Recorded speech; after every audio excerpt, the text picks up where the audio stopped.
Hey everyone, I'm Kelsey, And I'm Savannah, and you're listening to a Little Limb Different podcast. where we are discussing all things limb difference.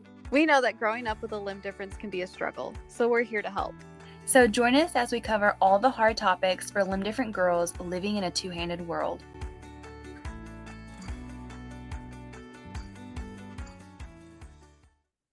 Hello everyone. Well, we missed you so much. We just wanted to say it first. Each Yeah. other.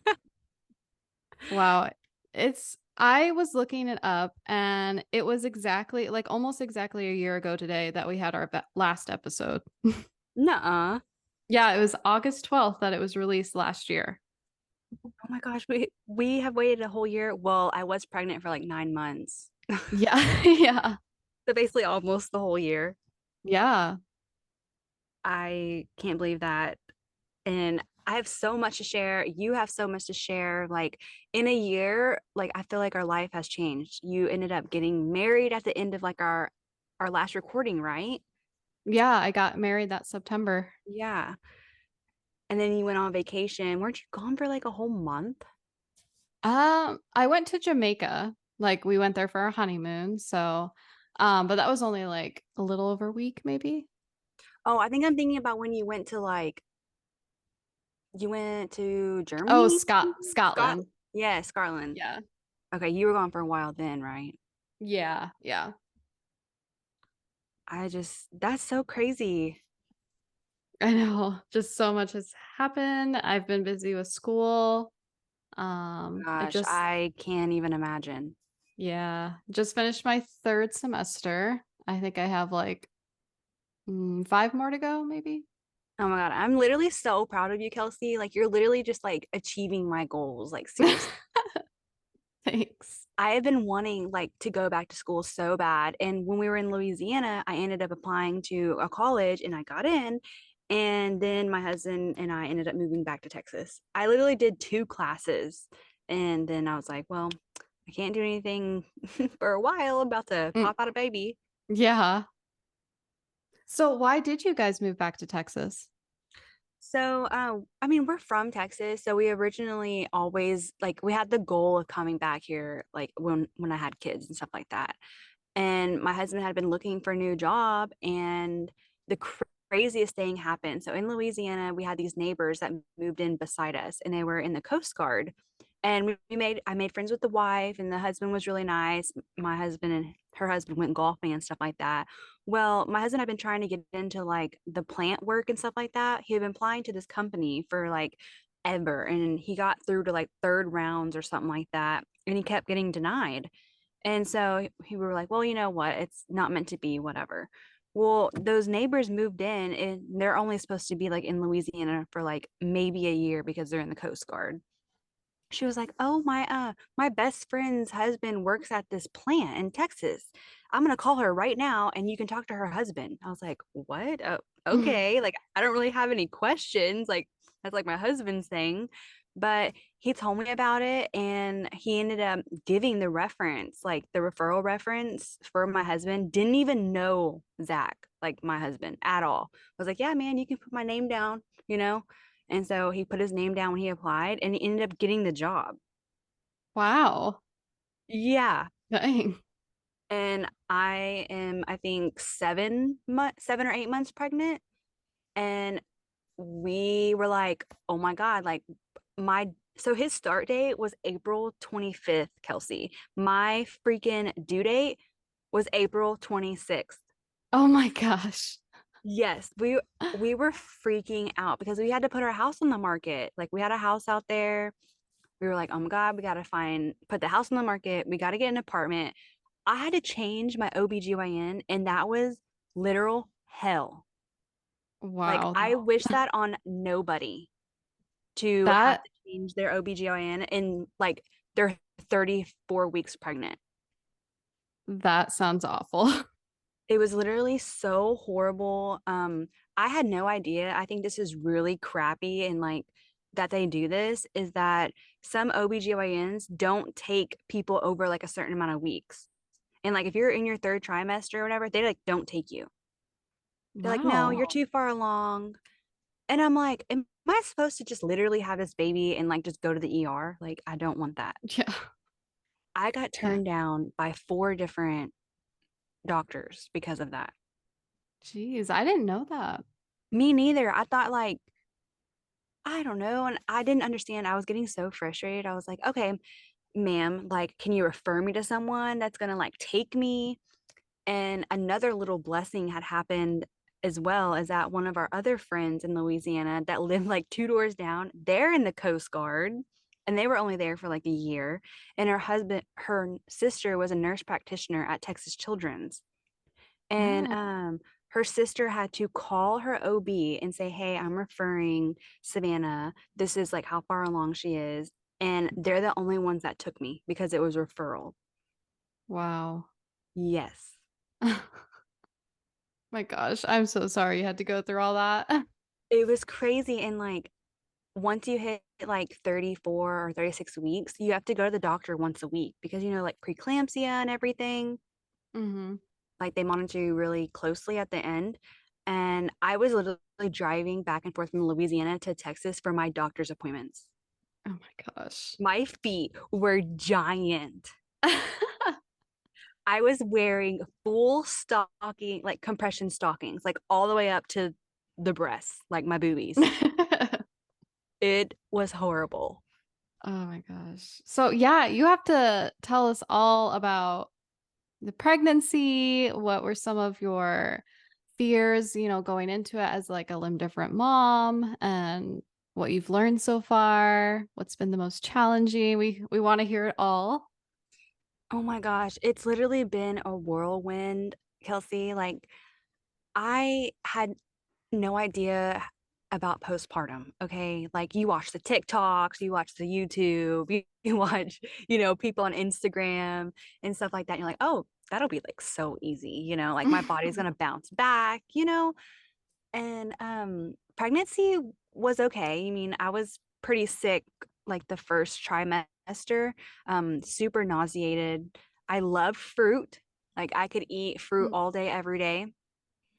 Um, and I threw up a couple of times, but not like that bad.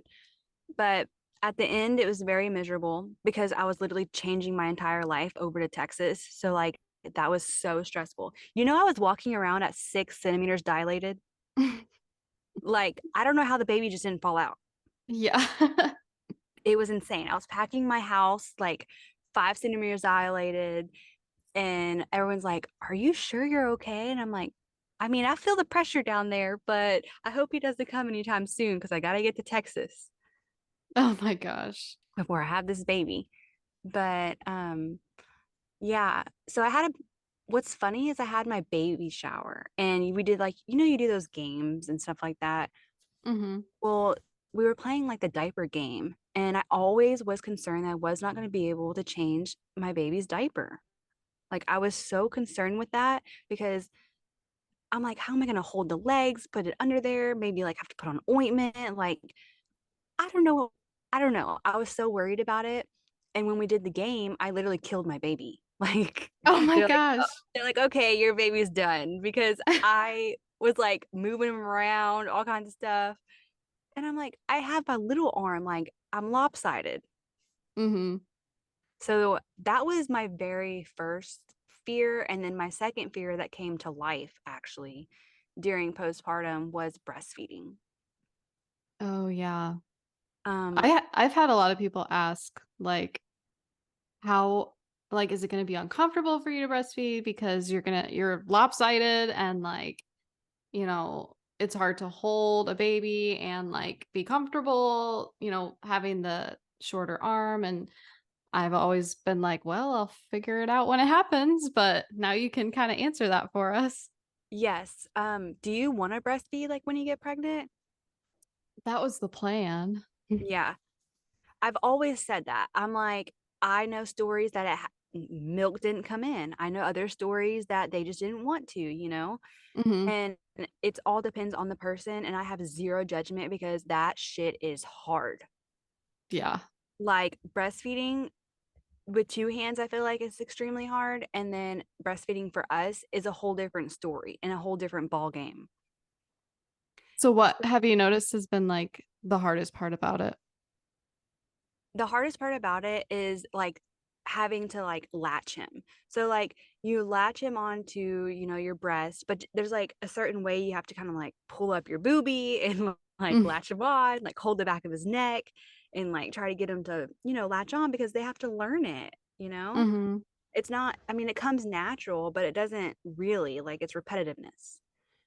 And then you have to worry about your milk coming in and if you even have enough. That was one thing that I absolutely hated. Like, I did not like not knowing how much he was getting. R And, so in the hospital, I was having problems breastfeeding. Nathan literally was getting, like, nothing from me. And, so I instantly booked an appointment with a lactation consultant. I feel like everyone if you haven't had a baby, if you're a first-time mom, like, you should see a lactation consultant, and you use your insurance, so it's not that expensive. Mhm. See a lactation consultant because they're gonna help you literally through the entire step. And what's awesome is that when you go see a lactation consultant, they can tell you by, like, their weight. They'll, like, weigh them before you feed them, and then you feed them, and then they weigh him again, and she can tell how many ounces he's taken. Oh, wow. Yeah, so that, like, gives me and, like, new moms, like, a peace of mind that, like, you're actually providing for them, enough by, like, your breast. And, so I had a hard time only because, Nathan had a lip tie and a tongue tie, and he has cheek ties. W So I've heard of a tongue tie, but I've never heard of the other 2. Yeah, so, like, the lip tie is he can't, like, open very wide, and he's, like, Mm, swallowing air, something like that. mm. And so that's why he wasn't able to latch very long. Like, he was getting blisters all over his lips because he was trying to hold on to, like, my breast because he just like, like, his lip wasn't able to, like, open up very wide Aw. because it was tied. And I didn't know that until I saw the lactation consultant, which I literally 7 days after I gave birth, I went to the consultant, and she's the one that found it, which I'm so thankful for. Yeah. Because when you have a baby, they literally do mothers so wrong, Kelsey.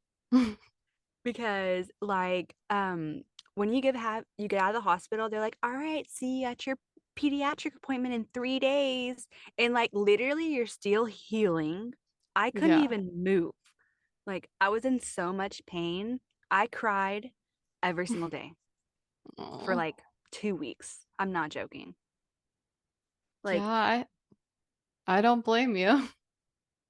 I was hurting so bad that I tore to the muscle, Mm. and, I was not prepared to hurt that much, and then, like, having the difficulties breastfeeding, like, I couldn't really hold him because I'm not having 2 hands. I could only, like, really breastfeed him on, like, my left boob because, like, it was easier because I was able to have, like, my full hand to, like, hold his head and stuff like that.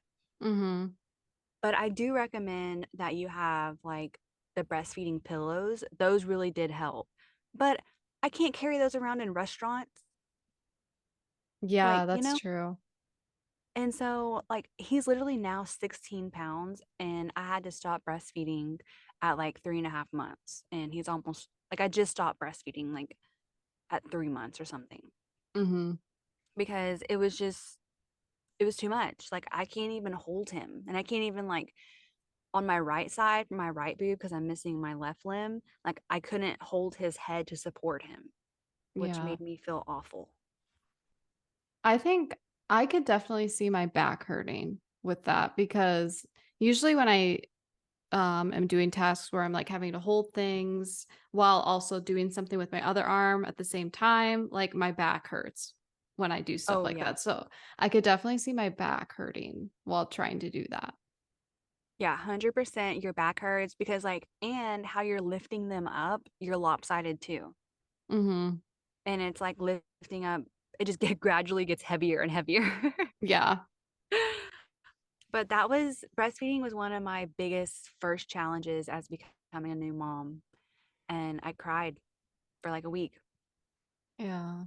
or I literally no, actually, I literally cried every single day for 2 weeks. My husband was like, "Are you okay?" I'm like, "No. No, I'm not." So, was there things have gotten better though, it sounds Yes. like. Yes, things have gotten Okay. a lot better.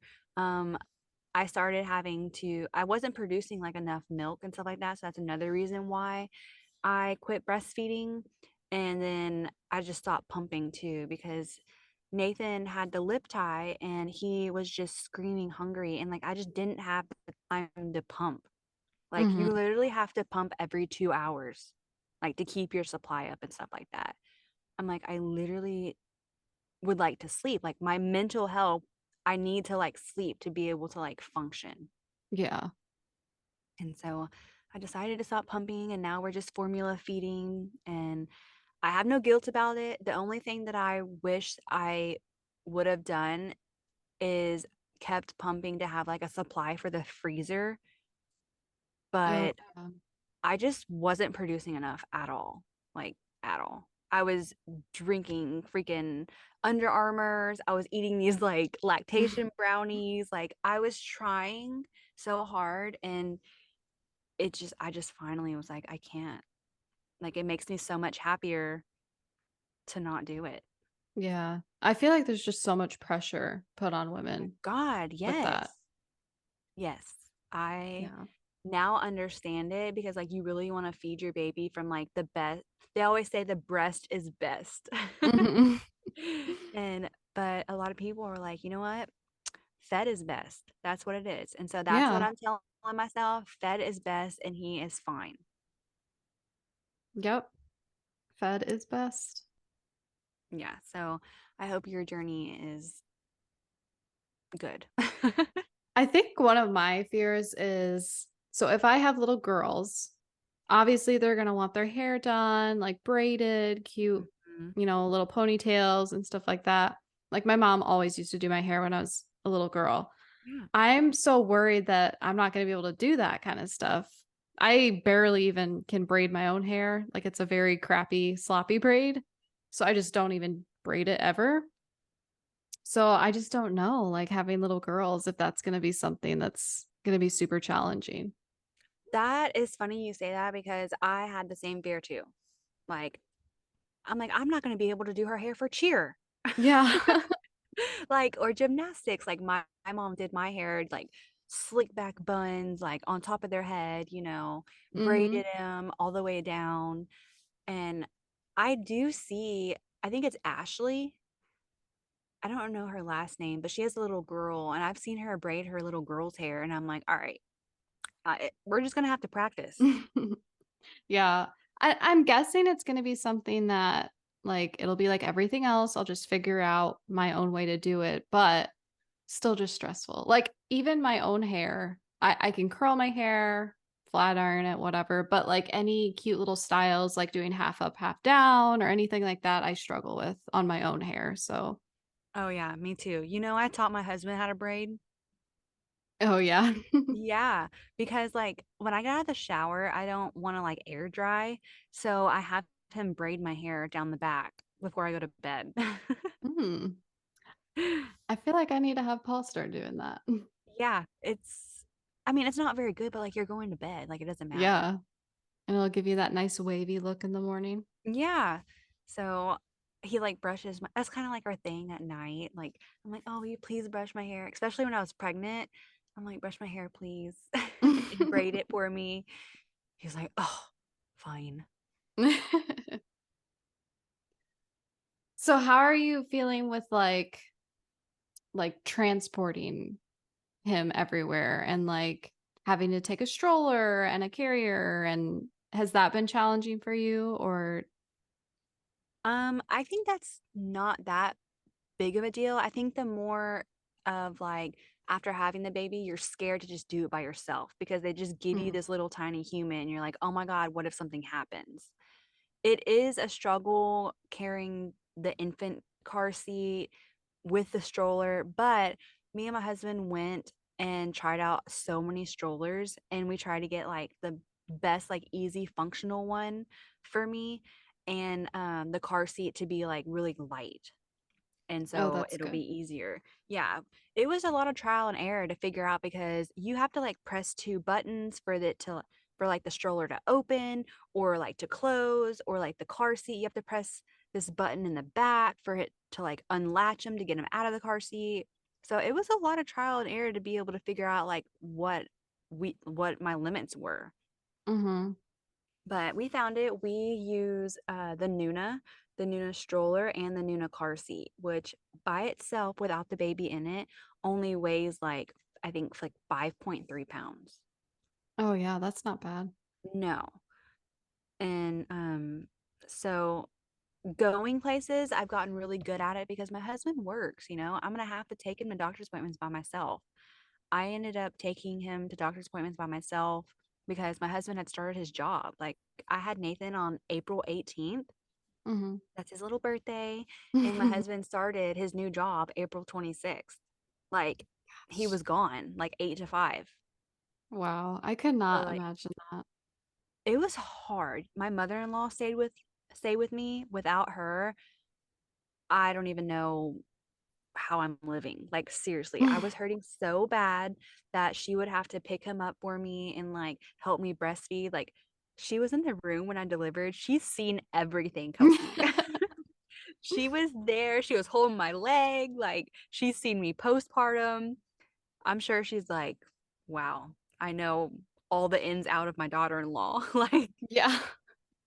So, speaking of birth, like, how was the actual birthing experience? Because that I'm very scared of. okay, I feel like mine is very non like traditional. So they say usually, I'm sure you've heard this, like when you have your first baby, it's like the longest labor and whatever, you know? Mhm. Well, from literally the time I was in labor, I got to the hospital, I was only in labor for 4 hours because I was literally walking around at like a 6 centimeters dilated. Yeah. So, my birth story, I haven't even told it to my followers yet, but here. So I ended up getting a membrane sweep like on a Friday during the day. And I was already at like a 6.5 centimeters dilated. And I ended up getting the membrane sweep because my husband had to go to work. You know, I didn't want to wait. I wanted him to spend time with him and like us to have that bonding experience, you know. And so that night at 3 a.m. I lost my mucus plug. And I called the nurse and I'm like, I think I just lost my mucus plug. Like, I think I'm having contractions. They're like really close. And I'm gonna be totally honest with you guys. I was going to the bathroom. Like, I could not stop going to the bathroom. Like, I called the nurse. I was like, I cannot get off the toilet to go to the hospital. Like, what do I do? Like, I'm so serious. She's like, honey, just you got to get up. Like, you got to. And I'm like, okay, okay. And I had my mom here and everything. And so I got done, you know, whatever, going to the bathroom. My husband was driving to the hospital. We were 35 minutes away. My contractions were a minute 20 apart. Oh my gosh. Like 35 minutes to our hospital. So we pull up. My husband's driving pretty fast, you know. I'm like screaming in the in the passenger seat. My mom's like rubbing my shoulders. I'm like, "Stop it. Stop." And so what's crazy is he pulls up to the emergency room, Kelsey. I get out, I run to the OB emergency like desk, and my water breaks everywhere Oh on my the floor. gosh. Yes. I'm like, I need help. I need help right now. And I'm like, I'm having a baby. I'm like, my water just broke. I'm so sorry. It's everywhere. And the nurses, you know, they're scrambling. They're like, get on the gurney. Like, I'm sorry, but I have to check you and see what you're dilated at. And I was like, okay. And so I get up there and she checks and she's like, oh, you're at an 8. We need to get you upstairs right now. I'm like, oh my God, this is happening. I'm freaking out. I go upstairs and I'm like, you know what? I'm gonna get the epidural because this is some horrible pain. Mhm.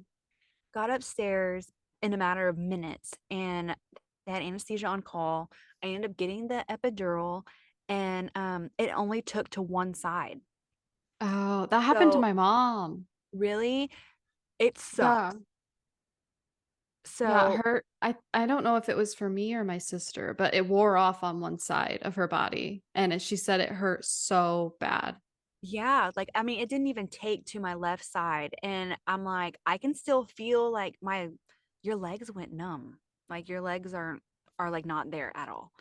And so I had to, like, turn over on, like, my left side for it to, like, drain over there, Mhm. and, I could what they do not tell you about epidurals, Kelsey, is that it does not take the entire pain away. Like, Oh, you think you're really? gonna be floating on a cloud? No.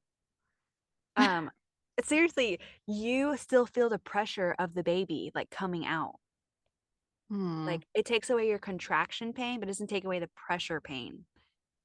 Is it, like, super painful or is it Oh, it's not, like, super painful, but it's pretty painful, like, you're like, someone's trying to come out.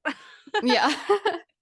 And, so I got to the hospital at, like, 4:15, and we had Nathan at 8:25 AM, and I pushed maybe for 10 minutes, and I did ask for the mirror. Oh, yeah. So, I was so frustrated because they're like, come on, you can do it. You're almost there." And I'm like, "Well, how much is almost there? Because you keep saying that after Yeah. 3 pushes. Give me the mirror." So, Yeah. I saw the mirror and I just wanted to see him, like, crowning or whatever. Mhm. And so I saw it. It was a little grody, and, my doctor was like, "Do you still want the mirror?" I was like, "No, take it away. Take it." Yeah, take it away. Yeah. And so the head came out and she's like, "Alright, you got the shoulders now." And during I was like, "Man, the pressure is really, really bad." And so my doctor was like, "Just push your epidural thing." After that last push, Kelsey, it scared me because I was like, "Am I overdosing? Because I feel really funny." Like, I'm serious. And what's crazy is that I didn't know that epidural was made out of fentanyl. Did you know that? Oh, yeah. Yeah, I think I did know that. My husband looked at the bag or whatever, and he was like, "You know that's fentanyl?" And I was like, "What? No, I had no idea it was fentanyl." I thought it was like, I don't know. I don't know what I thought it was. I thought it was just epidural. Yeah. Yeah. And so, yeah, I pushed for like maybe 10 minutes and he was out. And literally, I'll never forget when he's out, literally the pain, everything subsides. Like your pain is just literally gone. And they Yeah, put him, that's what everyone says. I'm like, it's so crazy. And I asked to have like time to ourselves. So like as soon as he came out, like they don't do anything with him. They just like kind of dry him off and he goes to my chest for like an hour Mm. for like skin to skin. Mhm. But birthing wasn't that bad, like because it was so fast. Like if I was in labor for so long, I feel like that's so miserable. Yeah.